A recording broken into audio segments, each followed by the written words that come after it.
ছোট ভাই আমার, বোন আমার, প্রতিজ্ঞা করো, বাপ মরবে, মা মরবে, ভূমিকম্প হবে, সিডর হবে, এই পৃথিবী লন্ড ভন্ড হয়ে যাবে, বেঁচে আছি মানি ফজরের 2 পড়তেই হবে।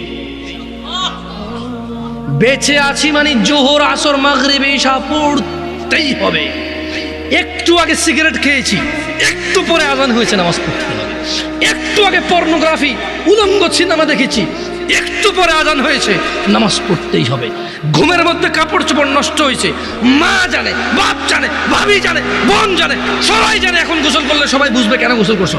সবাই বুঝলে বুঝুক, না বুঝলে নাই। আরে বুঝলেই কি না বুঝলেই কি, আমার কাপড় নষ্ট হয়েছে, গোসল আমার ফরজ হয়েছে, আমি গোসল করবো, নামাজ পড়ব।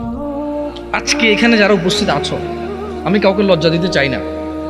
তোমরা তোমাদের মোবাইলটা একটু পজ করে ফেলো, ভিডিও বোধ করছো, হরে আবার করিও। কারা কারা আজকে ঈশান নামাজ, মানে আজকের ঈশান নামাজ পড়ো নাই? হাত তোলো। মিথ্যা কথা বলিও না, কেউ ভিডিও করিও না, কেউ ভিডিও করো না প্লিজ। ঈশান নামাজ কারা পড়ো নাই? হাত তোলো। আরে উড়ো উড়ো, বহুত আসো, অজ্ঞ তো এদূর তুলছে, এদূর।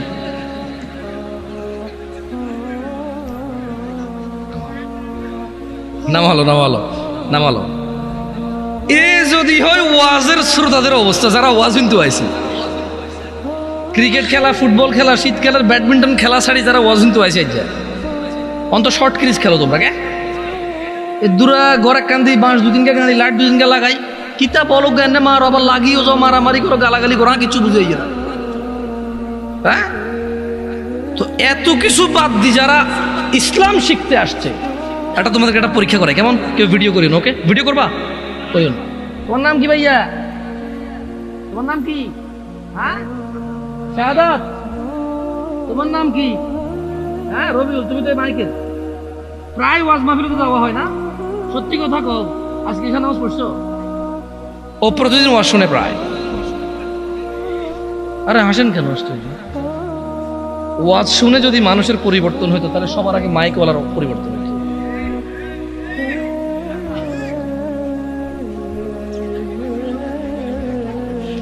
জিজ্ঞে ঠিক করছি কি নিজে ঠিক নাই?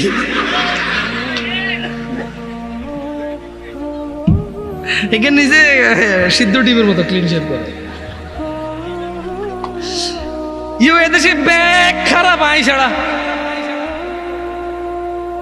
মানে আরেকজনের দোষটা আমরা যেভাবে দেখি, আর নিজের দোষটা কিন্তু এভাবে দেখি না। দেখি না। আল্লাহ আমাদেরকে তৌফিক দিক বোঝার, আমিন। এই ছোট ভাই শোনো, অনেক সময় নিয়ে নিছি, 20 মিনিট মনোযোগ দিয়ে কথা শুনে চলে যাব। কথা বলবো সলাত নিয়ে। কথা বলবো কি নিয়ে? সলাত নিয়ে। আন আবি হুরায়রা রাদিয়াল্লাহু আনহু ক্বাল, একটু মনোযোগ দিয়ে শুনিও, দেখো আমি তোমাদেরকে জিজ্ঞেস করবো।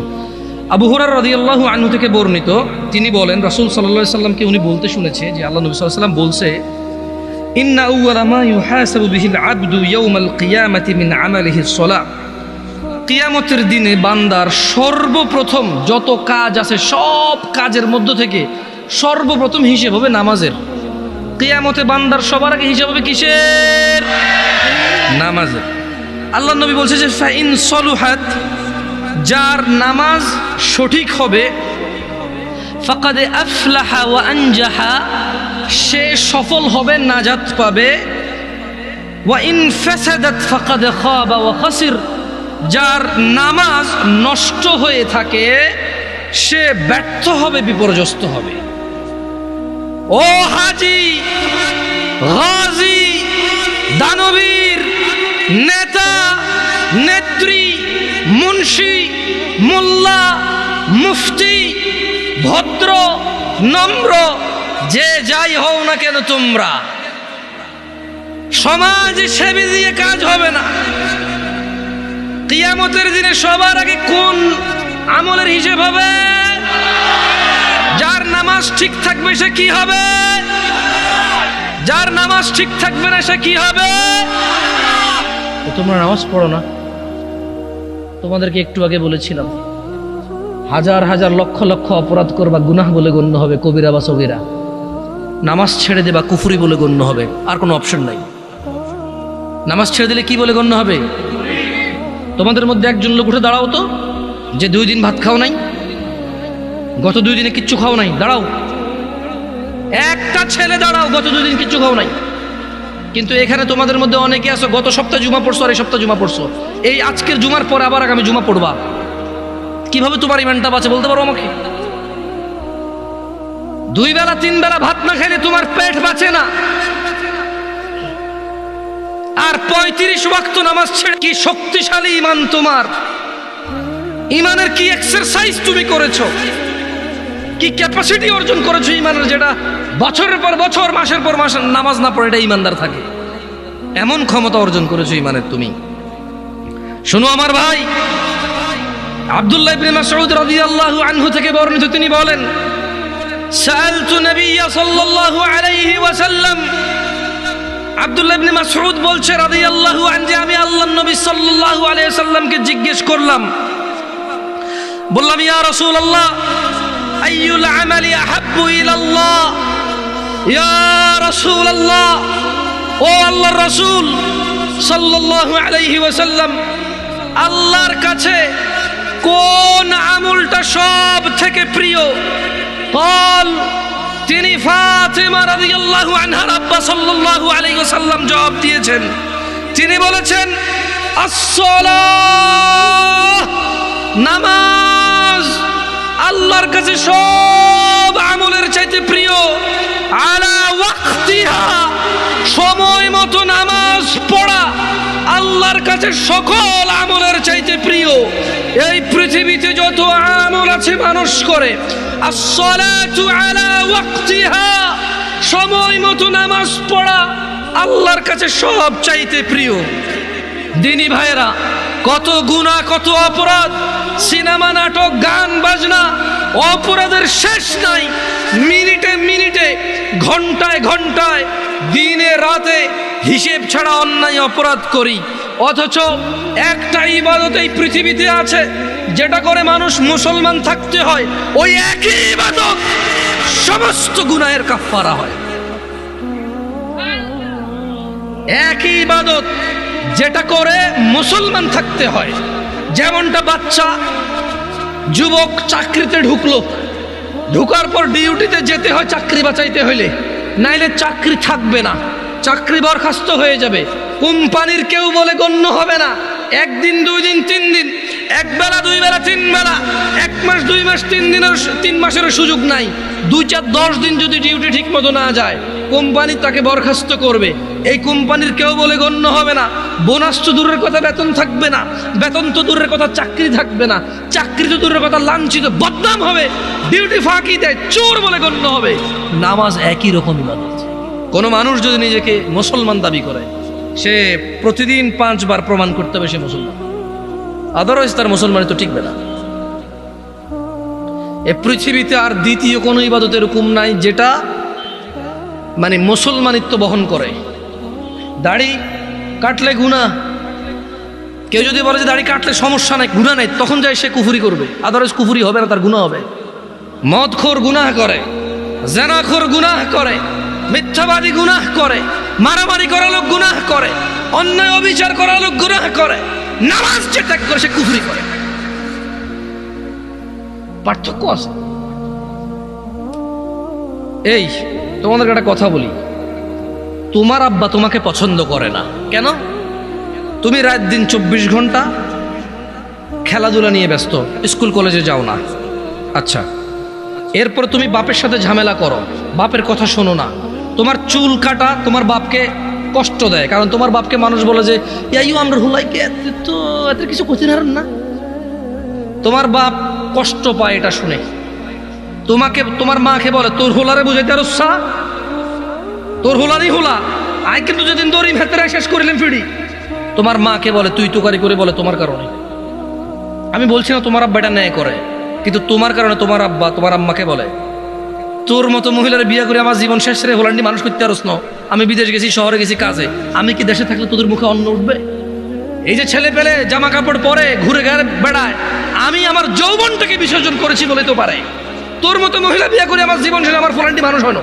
তোমার মাকে রাত দিন 24 ঘন্টা গেলে, আচ্ছা বলো তোমার মায়ের দোষটা কোথায়? তুমি কি তোমার মার কথা শোনো? বলো, তুমি তোমার মার কথা শোনো? তোমার মায়ের দোষটা কোথায়? কি করতে পারবে? তুমি তোমার বাপকেই শোনো না, মাকে কি শুনবা? তোমার বাপ যখন দেখে আর কাউকে দোষ দিতে পারবে না, এখন তোমার মাকে দোষ দিবে তোমার কারণে। এত কিছুর পরেও তুমি যদি মদ খাও, গাঁজা খাও, ওকে একজন মানুষের মেরে ফেলছো, তোমার বিচার হবে, আদালত হবে, তোমার আব্বাই টাকা দিয়ে উকিল রাখবে। যদি তুমি বেকসুর খালাস পাও, তোমার আব্বার যদি 2-4-5 ঘন্টা জমি থাকে, এটার মালিক কে হবে বলতে পারো? তোমার আব্বা মারা গেল জমি রেখে, মালিক কে? তুমি। যত খারাপই হও, বাপের সম্পদের মালিক কে? যত খারাপই হোক, বাপের পরিত্যক্ত জিনিসের মালিক কে? সন্তান। তো তুমি একটা জিনিস চিন্তা করে দেখো তো, যদি তুমি মুসলমান না হয়ে মরতে পারো, যদি মরো, তুমি কি জান্নাত পাবা? আর যদি তুমি মুসলমান হয়ে মরো, জান্নাত আছে। মুসলমান হয়ে মরলে জান্নাত কি? যেমন তোমার বাপ তোমাকে ঘরে জায়গা দিবে না বলে, তুমি জেঠার ঘরে, চাচার ঘরে যে আধা ঘন্টা, 1 ঘন্টা, 2 ঘন্টা থাকো, নানার বাড়ি যদি 2 দিন বেড়াও, তোমার মা আয়সা দিয়ে যায়, খালা আয়সা দিয়ে যায়, থাক ওরে মারিয়েন না, আর করবে না। জায়গা শেষ পর্যন্ত কোথায় হয়? ঘরে হয়। ওকে তোমার মা বলছে তুই আজকে ঘরে, তোর খবর আছে। তোমার বয়স তখন মাত্র 11 বছর বা 12 বছর। তুমি এখন এত শিয়ানা হও নাই, এত শক্তিশালী হও নাই যে মাকে ধমক দাও। মাত্র তোমার বয়স 11-12 বছর। কোনো একটা অন্যায় করেছো, তোমার মা বলছে তুই আজকে ঘরে আয়। তুমি কি করছো? এসার পর হয়ে গেছে, দোকানের সামনে ঘোরাঘুরি করতেছো। তোমার চাচা বলতেছে কি রে, 8টা বাজে রাতে তুই আজকে এখনো ঘরে যাস নাই? চাচা বুঝতে পারছে আজকে খবর আছে, কিছু একটা করছো। 8টা-9টার পরে যায় দেখে যে তোমার মাই তোমারে খুঁজতেছে। এরকম হয় না? তোমার মায় তোমারে খুঁজতেছে যে আমগো আব্দুর রহিমের দেখছেন নিও কিনলাই, আরে এতরে কছিলাম আজকে ঘরে এলাতে, ওনাটা তো আমার জীবনটা শেষ করে দিচ্ছে, এই সেই হ্যান তুমি যা যা করছো বলছে। বলার পরে তোমার মায় কিন্তু তোমার, যখন এখনকার কথা বলছি না, তোমার মায়ে তোমাকে চেরাগ নিয়ে চেরাগের যোগে খুঁজছে, হারিকেন নিয়ে হারিকেনের যোগে খুঁজছে। এখন মোবাইলের ফ্ল্যাশ লাইট দিয়ে তোমাকে খোঁজে, তোমার মা খোঁজে না? দেখছো, তোমার মায়ের সন্তান তুমি, অন্যায় করছো বলছে ঘরে জায়গা দিবে না, 2টা শলা দিয়ে বাড়িও দিছে, কিন্তু আবার মাই রান্না করে খাওয়াইছে, আবার মাই ওই মায়ের দাগের মধ্যে মাই তেল মালিশ করে দিছে। মুসলমান হয়ে মরো ভাই। এই যে আগুনে জলে যদি পুড়ে আল্লাহ ছাই করে দেয়, ওটাকে আল্লাহ আবার জীবনের নদীতে ধুয়ে পবিত্র করে জান্নাতে ঢুকাই দেবে। আল্লাহর হয়ে মরো, আল্লাহর হয়ে মরো। সালাত ছাড়া বিকল্প নাই। আমি কি তোমাদেরকে জাহান্নামে ফেলতে আসছি এটাকে মনে করো? আমার নিজের গ্যারান্টি আছে, আল্লাহ আমাকে আশ্রয় দিক। আমি আল্লাহর কাছে দোয়া করি, আল্লাহ আমাকে ও তোমাদেরকে ক্ষমা করে দিক। আমাকে আমার যত গুনাহ আছে, তোমাকে তোমার যত গুনাহ আছে, আমার মতো করে আমার যে যে গুনাহগুলো আছে, তোমার মতো করে তোমার যা যা গুনাহ আছে, আল্লাহ সবগুলো মাফ করে দিক। আমি এই দোয়া করি। আমি তো তোমাকে এখানে জাহান্নামের ভয়, মানে জাহান্নামে, তোমাকে জাহান্নামী বলতে আমি আসিনি, আমার কাজ না এটা। আমি শুধু তোমাকে এতটুকু বলতে, আজকে আমি মাহফিল আসতাম না, ওয়াল্লাহি এটা 4 দিন আগের মাহফিল। কয়দিন আগের মাহফিল? 4 থেকে 5 দিন আগে কনফার্ম হয়েছে যে এখানে আসবো। আমি ওনাদের শর্ত দিছি যে ভাই রবিবার আমি বলছি যে দেখেন শুক্রবারের মধ্যে যদি হয় ওকে, নাহলে আমি পারবো না আসতে। আমি এখন বাড়িতে আছি, আমি আসতে পারবো, আদারওয়াইজ আমি পারবো না, ব্যস্ত হয়ে যাবো। তা আমি 4 দিন 5 দিন আগে মাহফিল নিয়ে এখানে আসতাম না। আমি আসছি কেন জানো? আমি কল্পনা করে রেখেছিলাম যেটা নোয়াখালী ওয়াজ। নোয়াখালী মানে আঙ্গ এলাকা, যদিও আমি নোয়াখালী না, আমি কুমিল্লার। আমি কোথাকার? আমি ভেবে নিয়েছি যে নোয়াখালী মানে আড়া। ইয়ানের ভাষা বুঝি, ওদের কথা আমাদের মতো, ওদের চালচলন আমাদের মতো, ওদের রীতি রেওয়াজ প্রায় কিছু পার্থক্য আছে, বাকি প্রায় আমাদের মতো। ওরা যে পথে ঢাকা যায়, আমরা সেই পথে ঢাকা যাই। বহু আত্মীয়তাও আছে এদিক সেদিক আমাদের, নাঙ্গলকোটের সাথে এদিকে। আমি চিন্তা করছি যে আচ্ছা আমি যাবো ওয়াজ গিয়ে আমার ছোট ভাইগুলার, আমি ওয়াল্লাহি আমি আজকে আসছি শুধু তোমাকে এটাই বলার জন্য যে মুসলমান হয়ে মরতে হবে। আর যাইও কি হয়ে মরতে হবে? প্রতিজ্ঞা করতে হবে। কিসের প্রতিজ্ঞা? মুসলমান হয়ে মরতে হবে। তোমরা কি খেয়াল করেছিলে আমি প্রথমে একটা আয়াত পড়েছিলাম, ইয়া আইয়ুহাল্লাযীনা আমানু, আল্লাহ বলছে হে তোমরা যারা ঈমান এনেছো, ইত্তাকুল্লাহ, আল্লাহর তাকওয়া অবলম্বন করো, হাক্কা তুকাতিহ, আল্লাহকে ভয় করো যেভাবে আল্লাহকে ভয় করা উচিত। ওয়ালা তামুতুন, আর তোমরা মৃত্যুবরণ করিও না, ইল্লা ওয়া আনতুম মুসলিমুন, মুসলমান হওয়া ছাড়া তোমরা মরিও না। ও তোমরা যারা ঈমান এনেছো, ও তোমরা যারা নিজেকে মুমিন বলো, ওয়ালা তামুতুন, মৃত্যুবরণ করিও না, ইল্লা ওয়া আনতুম মুসলিমুন, মুসলমান হওয়া ছাড়া। এটা হচ্ছে আল্লাহর দাওয়াত। এটা হচ্ছে আল্লাহর ওয়ার্নিং, এটা হচ্ছে আল্লাহর আদেশ, এটা হচ্ছে আল্লাহর সতর্কতা বাণী যে শুনো, মুসলমান হওয়া ছাড়া মরিও না। কারণ যে ঈমান ছাড়া মরবে, যে কাফের মুশরিক বেঈমান হয়ে মরবে, সে যত ভদ্র নম্র হোক, সে কোনোদিন জান্নাতে প্রবেশ করবে। আর মুসলমান ও যত খারাপ হোক কেন, তোমরা কি হাদিসে কুদসি পড়ো নাই? আল্লাহর নবী বলেছে, লাউ বালাগাত যুনুবুকা আনানাস সামা। ও তোমরা কি হাদিসে কুদসিটা পড়ো নাই ছোট ভাই আমার, ও পর্দার ছোট বোন আমার? তোমরা কি শোনো নাই যে আল্লাহর নবী বলেছে, লাউ বালাগাত যুনুবুকা আনানাস সামা, তোমাদের গুনাহ যদি আকাশের মেঘমালা পর্যন্ত পৌঁছায়, সুম্মাস্তাগফারতানি, অতঃপর যদি আল্লাহকে বলো, ইয়া আল্লাহ আপনি আমাকে মাফ করেন, আল্লাহ বলছেন গফারতু লাক, তোমাকে মাফ করব, ওয়ালা উবালি, কারো পরোয়া করব না। গুনাহ কোথায় পৌঁছাবে? আকাশের মেঘমালা কোথায়? তারপরে ক্ষমা চাইলে কে ক্ষমা করবে? কারো পরোয়া করবে? দরকার আছে উনি ক্ষমতা রাখে কিনা, খালাস হাদিসে কুদসি। তোমরা কি সূরা ফুরকান পড়ো না ভাই আমার?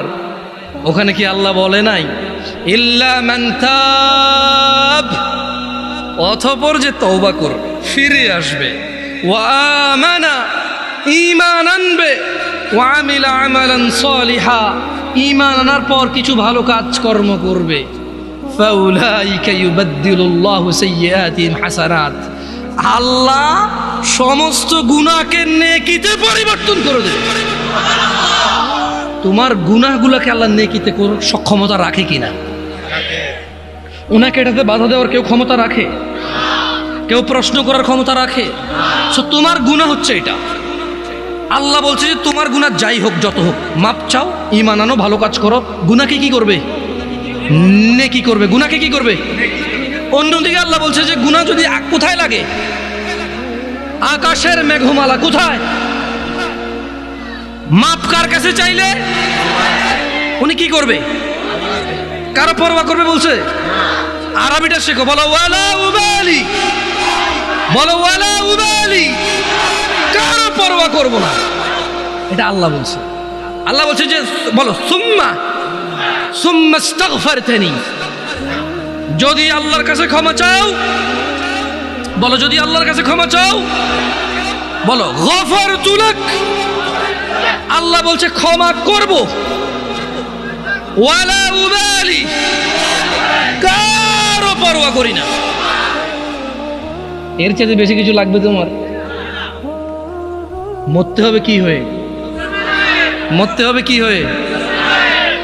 এই পৃথিবীতে হাজার অপরাধ, গুনাহ না কুফরি? নামাজ ছাড়ার অপরাধ গুনাহ না কুফরি? দিনে কয় ওয়াক্ত নামাজ ফরজ? কয় রাকাত ফরজ? এই 70 রাকাত ব্যতীত আল্লাহ নবী সাল্লাল্লাহু আলাইহি ওয়াসাল্লামের যুগে সাহাবারা কাউকে মুসলমানই মনে করতো না। বোঝো নাই? সাহাবারা বলছেন যে মানে আল্লাহ নবীর যুগে সাহাবারা সাল্লাল্লাহু আলাইহি সাল্লাম কোনো গুনাহকে কুফরি মনে করতো না, শুধু যে নামাজ ছেড়ে দিত, নামাজ ত্যাগের গুনাহকে তারা কি মনে করতো? কুফরি মনে করতো।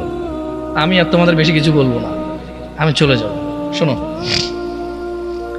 ছেলে যত খারাপই হোক, যত অন্যায় অপরাধ করুক, শেষ পর্যন্ত বাপের সম্পদের মালিক কে? আরেকজন পৃথিবীর যত ভদ্র হোক, নম্র হোক, ও পাবে কিছু? মা তার সন্তানকে যতই মারুক, শেষ পর্যন্ত সলার দাগের মধ্যে, বেতের দাগের মধ্যে তেলটা কে লাগায়? মলমটা কে লাগায়? চুলগুলো কে আশ্রয় দেয়? জামা কাপড়গুলো কে ধুয়ে দেয়? মা ধুয়ে দেয়। জ্বর হলে মাথায় জলপট্টি কে দেয়? মা দেয়।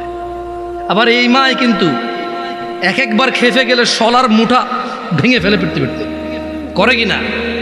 আস্থা রাখো ভাই আমার, কোরআন সুন্নাহর মধ্যে আস্থা রাখো। আমরা যদি আল্লাহর বান্দা হই, কার বান্দা? আমরা কার বান্দা হব? তোমাকে আমি বলি, শুনো, আমি শেষ আমার ওয়াজ। আমরা যদি আল্লাহর বান্দা হয়ে মরতে পারি, এরপরে আমরা যখন আল্লাহর সামনে যাব বিচারের মাঠে, কোরআন সুন্নাহ অনুযায়ী, তোমাকে আবার বলতেছি, তুমি যদি কোরআন পড়ো, হাদিস পড়ো, তুমি এগুলা দেখবা, এভাবে জিনিসটা বুঝতে পারবা। যখন আমরা মরব, হিসেবের টাইম আসবে, আল্লাহর সামনে যখন আমরা উপস্থিত হব, যখন আমরা কুফরি করব না, শিরিক করব না, যখন আমরা কি করব না, কুফরি করব না, শিরিক করব না, আল্লাহর সামনে গেলে আমাদের অনেক গুনাহ যদি থাকে, এটা আল্লাহর ক্ষমতা। আল্লাহ আমাদেরকে শাস্তি দিবে অথবা ক্ষমা করবে। আল্লাহ আমাদের শাস্তি দিবে অথবা ক্ষমা করবে। এটা কার ইখতিয়ার? সিদ্ধান্ত কার? আল্লাহ। ধরে নাও আল্লাহ আমাদেরকে ক্ষমা করে দিয়েছে, তাহলে আল্লাহ আমাদেরকে জান্নাত দিল। কি দিল? ওকে। ধরে নাও আল্লাহ আমাদেরকে ক্ষমা করে নাই, তাহলে আল্লাহ আমাদেরকে শাস্তি দিবে। কি দিবে? কিন্তু ওই যে আমরা মুমিন মুসলমান, এই শাস্তি চিরস্থায়ী হবে না। কি হবে না? কি হবে না? ওই যে যার যে অপরাধ, চুরি করলে 6 মাস জেল, ডাকাতি করলে 1 বছর জেল, মানুষ মারলে 12 বছর যাবজ্জীবন জেল, ওই হিসেবে আমাদের অন্যায় অপরাধ অনুযায়ী শাস্তি পাবো। কি পাবো? যদিও শাস্তি বড় ভয়ঙ্কর, আল্লাহ আমাদেরকে আশ্রয় দিকে। আমিন। আমি তোমাদের বলি, আবার বলি, শোনো, বোঝার জন্য বলি। আমি তোমাদেরকে কি বলতে চাচ্ছি তোমরা কি বুঝতেছো ভাই? আমি বলতেছি না যে অপরাধ করো, আমি মূলত বলতে চাচ্ছি তোমরা মুসলমান হয়ে মরো ভাই। আমি মূলত বলতে চাচ্ছি আমি যাতে মুসলমান হয়ে মরতে পারি, কারণ মুসলমান হয়ে মরলে অন্যায় অপরাধ থাকলেও আল্লাহ যদি ক্ষমা করে তিনি গফুরুর রহিম, আর যদি আল্লাহ বিচার করে তাহলে তিনি কাহ্হার, কঠোর। তিনি যদি শাস্তি দেয় কেউ শাস্তি ঠেকাতে পারবে না, কিন্তু তিনি কারো উপরে জুলুম করবে না, অপরাধ অনুযায়ী শাস্তি ভোগ করবে। এরপরে আল্লাহ ওকে পবিত্র করে সুন্দর করে জান্নাতে ঢুকাই দেবে। আর শোনো শোনো শোনো শোনো শোনো শোনো শোনো শোনো, তোমার চাইতে ছোট জান্নাত কেউ পায় নাই। তুমি এই পৃথিবী সমান 10টা পৃথিবীর মতো জান্নাত পাবা। সুবহানাল্লাহ। তোমার চাইতে ছোট জান্নাত কেউ পায় নাই, এর থেকে ছোট আর কম কেউ পায় নাই। পৃথিবীর তুলনায় পৃথিবীর চাইতে বড় 10 গুণ বড় জান্নাত পাবা। কি হয়ে মরতে হবে? কয় রাকাত নামাজ পড়ে মুসলমানরা? কয় রাকাত? 17 রাকাত। যাও, আরো 2-1 মিনিট বলবো নাকি? আচ্ছা, 2 মিনিট বললে তোমাদেরকে একটা জিনিস বলে চলে যায়। দাঁড়াও দাঁড়াও দাঁড়াও দাঁড়াও, আমি দেখেই বলি, বুঝছো, যাতে ভুল না হয় আমার। হ্যাঁ, এতক্ষণ তো আমি বলছি না তোমাদেরকে যে অনেক অপরাধ হচ্ছে গুনাহ, নামাজ ছেড়ে দিলে হয়ে যায় কুফরি। এটা তো আমি বাংলাতে বলছি না। আসো এবার হাদিসের ভাষায় বলি, কেমন? মনোযোগ দিয়ে শোনো, দেখো তোমার কাজে আসে কিনা। আন জাবের রাদিয়াল্লাহু আনহু, সাহাবীর নাম কি? জোরে বলো, সাহাবীর নাম কি? জাবের। তো জাবের রাদিয়াল্লাহু আনহু বলছে যে সামি'তু নবী সাল্লাল্লাহু আলাইহি ওয়াসাল্লাম, জাবের রাদিয়াল্লাহু আনহু বলছে যে আমি আল্লাহ নবী সাল্লাল্লাহু আলাইহি ওয়াসাল্লামকে বলতে শুনেছি, ইন্না বাইনার রাজুলি ওয়া বাইনাশ শিরকি ওয়াল কুফরি তারকুস সালাহ। এই যে দেখছো, কথা কিন্তু চলে আসছে হাদিসে। আমি আমার বক্তব্য এখানে শেষ করে দিতে পারতেছি আলহামদুলিল্লাহ। কেন? কারণ আমি কথা বলতে আসছি তোমাদেরকে নামাজ নিয়ে। কি নিয়ে? নামাজ নিয়ে। আমি তোমাদেরকে বলে দিচ্ছি যে যদি নামাজ না পড়ে কুফরি হয়। এবার আমি তোমাদেরকে জাবের রাদিয়াল্লাহু আনহুর হাদিস শুনাই দিছি যে আল্লাহর নবী বলছে, ইন্না বাইনার রাজুল, নিশ্চয়ই একজন ব্যক্তি, ওয়া বাইনাশ শিরকি ওয়াল কুফরি, শিরক এবং কুফরের মধ্যে পার্থক্য হচ্ছে তারকুস সালাহ, নামাজ ত্যাগ করা। মানে একজন মানুষ মুশরিক না, কাফের না, 5 ওয়াক্ত নামাজি। একজন মানুষ নামাজ পরিপূর্ণভাবে ত্যাগ করেছে, সে কাফের ও মুশরিক। এটাকে আমি বলছি, ফতোয়া আমি দিছি, বলি না। আল্লাহর দিকে তাকায়, এখানে ক্যামেরা আছে। জাবের রাদিয়াল্লাহু আনহু বলছে যে উনি শুনছে আল্লাহর নবী বলছে যে ব্যক্তি কাফের আর মুশরিকের মধ্যে পার্থক্য হচ্ছে কি? সালাত। আমরা কি মুসলমান হয়ে মৃত্যুবরণ করতে চাই? দিনে কয় রাকাত নামাজ? ফজরে কয় রাকাত? জোহর, আসর, মাগরিব, ইশা, এগুলো ছাড়া কেউ মুসলমান থাকা সম্ভব? আমরা মুসলমান কিনা? আকুলু কওলি হাযা ওয়াস্তাগফিরুল্লাহ লি ওয়া লিসাইরিল মুমিনিন ফাস্তাগফিরুহু ইন্নাহু হুয়াল গফুরুর রহিম। আমি আল্লাহর কাছে ক্ষমা চাই আমার নিজের জন্য এবং আপনাদের জন্য। আল্লাহ তাআলা আমার পিছনের যত নামাজ ত্যাগ করেছি তা ক্ষমা করে দিন, আমিন। আমার পিছনের সমস্ত গুনাহকে আল্লাহ নেকিতে পরিবর্তন করে দিন। ছোট ভাই আমার, বোন আমার, প্রতিজ্ঞা করো, বাপ মরবে, মা মরবে, ভূমিকম্প হবে, সিডর হবে, এই পৃথিবী লন্ড ভন্ড হয়ে যাবে, বেঁচে আছি মানি ফজরের 2 পড়তেই হবে। বেঁচে আছি মানে জোহর, আসর, মাগরিব, ইশা পড়তেই হবে। একটু আগে সিগারেট খেয়েছি, একটু পরে আযান হয়েছে, নামাজ পড়তে হবে। একটু আগে পর্নোগ্রাফি উলঙ্গ সিনেমা দেখেছি, একটু পরে আজান হয়েছে, নামাজ পড়তেই হবে। ঘুমের মধ্যে কাপড় চোপড় নষ্ট হয়েছে, মা জানে, বাপ জানে, ভাবি জানে, বোন জানে, সবাই জানে। এখন গোসল করলে সবাই বুঝবে কেন গোসল করছো। সবাই বুঝলে বুঝুক, না বুঝলে নাই। আরে বুঝলেই কি না বুঝলেই কি, আমার কাপড় নষ্ট হয়েছে, গোসল আমার ফরজ হয়েছে, আমি গোসল করবো, নামাজ পড়ব। রাতে আমার ঘুম আসে নাই, বন্ধু বান্ধবের পাল্লায় পড়ে সারা রাত বসে বসে উলঙ্গ ছবি দেখেছি, যা অত্যন্ত ঘৃণিত এবং যা আমার জীবনকে তছনছ করে দেবে, যা আমার জীবনের বরকত নষ্ট করে দেবে, যা আমাকে লাঞ্ছিত অপমানিত করবে, এমন অপরাধে লিপ্ত ছিলাম। কারণ এই জানাবে বিচার যে করবে, যে জানার সাথে জড়িত, সে অপদস্থ হবেই হবে। আপনি আখিরাতে তো তার আছেই। এই একটাই অপরাধ জানাবে বিচার, একটাই অপরাধ অশ্লীলতা, যেটা শাস্তি আল্লাহ দুনিয়াতে দিয়ে দেয়। কোথায় দেয়? আখিরাতে তো আছেই। সারা রাত উলঙ্গ ছবি দেখেছো, দেখে নিজের জামা কাপড় নষ্ট করেছো, অপবিত্র করেছো নিজেকে, অসুবিধা নাই। গুনাহ যা হওয়ার হয়ে গেছে, গুনাহ নিয়ে পড়ে থাকলে চলবে না। গুনাহ যা হওয়ার হয়ে গেছে, গুনাহ নিয়ে পড়ে থাকলে চলবে না। যাও গোসল করো, ফজরে আযান হয়েছে, সালাতে যাও, 2 রাকাত সুন্নত পড়ে আল্লাহর কাছে ক্ষমা চাও, 2 রাকাত ফরজ পড়ে আল্লাহর কাছে ক্ষমা চাও। আর দেখবা না, প্রতিজ্ঞা করো। আবার দেখে ফেলেছো, অসুবিধা নাই, জোহরে আযান হয়েছে, যাও মসজিদে যাও, গোসল করো, 2 রাকাত নামাজ পড়ো, আল্লাহর কাছে ক্ষমা চাও, প্রতিজ্ঞা করো, আর দেখবা না। আবার দেখে ফেলেছো, অসুবিধা নাই, পরের ওয়াক্ত আযান হয়েছে, যাও মসজিদে যাও। কারণ মনে রাখবা, সকল অপরাধ গুনাহ নামাজ যদি ছুটে যায় কুফরিয়া শিরকি হয়ে যাবে, ছাড়া যাবে না নামাজ। আমি কি বুঝাইতে পেরেছি? তোমরা কি, আমি যে জন্য আসছি, আমি কি তোমাদেরকে কোনো মেসেজ দিতে পারছি? পারছি তো? তাহলে এবার আমি বিদায় নেই। জাযাকুমুল্লাহ খায়র ওয়া আহসানাল জাযা। ওয়াসসালামু আলাইকুম ওয়া রাহমাতুল্লাহি ওয়া বারাকাতুহু।